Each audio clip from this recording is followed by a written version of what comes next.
বন্ধুরা, আপনারা সবাই পিচ্চি বউ এই নাটকের 2 নম্বর পর্বটি দেখার পরে পিচ্চি বউ এই নাটকের 3 নম্বর পর্বটি দেখার জন্য অপেক্ষায় রয়েছেন।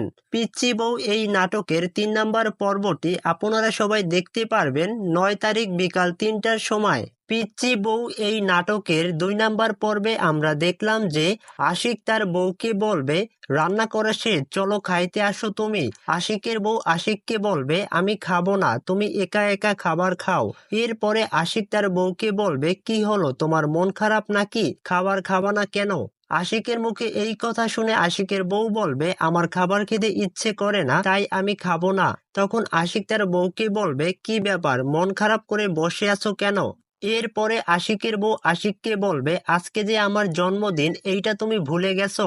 তখন আশিক তার বউকে বলবে, আজকে তোমার জন্মদিন, এইটা তো আমার মনে আছে। অন্যদিকে আশিক তার মা বাবাকে বলবে, মা বাবা তোমরা কোথায় যেতে আসো? তখন আশিকের মা আশিককে বলবে, আমরা তোর মামার বাড়িতে যেতে আসি 3 দিনের জন্য। এরপরে আশিক তার মাকে বলবে, আমার তো মনে হচ্ছে না তোমরা মামার বাড়িতে যেতে আসো।